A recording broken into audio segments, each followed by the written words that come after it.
Happy New Year, calendar week 01. 2 steps forward, two steps back. Here's the thing I learnt this week. In Europe, the first calendar week of the year is defined as the week that contains 4 days of the new year. So if it's calendar week 1, which it is, I'd like to be the first person to officially welcome you to the first week of 2025. Happy New Year. Almost every day getting up to feed the pigs is a beautiful experience. Doing the exact same thing every single day at the exact same time throughout the year is being a participant in an extremely slow motion video time-lapse of the evolution of the seasons. For almost all of December, it's right at the end of twilight, and by the time I get back to the loft for a nice cup of tea, the sky is taking on the characteristics of daylight. Some days the cold wraps your bones the instant you hit it, and iced fog condensate forms around the words, "It's a bit chilly today." Overnight all the water had been desublimated from the air, deposited into centimetre-long crystal shards on every solid surface. The sudden and spectacular dehumidification of the air through nothing more than the physical process of extreme cold is more beautiful than my phone camera can conceive, and greater than my vocabulary can express. So we make up new words for it. On Sunday, it was cold. It wasn't a bit nippy. The morning did not have a touch of a chill to it. I stepped outside, and just as the water was sucked out of the air, so the warm air in my lungs was pulled from my body, making the half-horrified, half-delighted noise, expressing that it was indeed cold.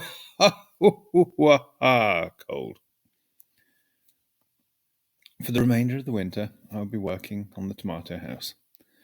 The building formerly known as the wood store is now the tomato house fab. It isn't warm in there, being totally exposed along the long side, but this side also being of a southerly aspect means that it is completely sheltered from the wind, and also, should the sun come out, it is the most glorious heat trap. It can be, and has been for a few days now, constantly under -5, but in the fab it's not at all unpleasant. I've assembled some rugged shelving in there and gathered all of the tools that seem appropriate to working with roundwood timber frames. I'm learning the processes and tools as I go, and it's a big and scary job, but starting nicely. When you learn a new skill, there are usually 2 elements to it: developing the coordination required to perform the skill, and having the physical discomfort required to do it without effort. I've been thinking about this all week, and it seems to hold true for most new skills. Playing a musical instrument, bending your fingers in a strange way to play the guitar, is strange and unnatural, and anyone who has tried knows it takes quite a while to build up the tolerance to the pain on the fretboard. Boxing is a singularly unnatural combination of posture and movements. Kicking penalties, playing golf, dancing at the ballet, practicing yoga, shooting hoops, they all require new coordination between muscles you never asked to work together before, and learning it always begins with an inefficiency of movement that needs refining. It's particularly interesting trying to learn a bunch of new tools in the freezing cold at my advanced age, but I would say that I can now use the Swedish draw knife fairly well for the initial debarking and rough shaping of the logs. I'm still not at all sure that I'm using the carving axe particularly well or appropriately. I need an adze really, but I'm yet to manifest one. And finally, without wanting to get everyone down, I know that many of us experienced loss in 2024.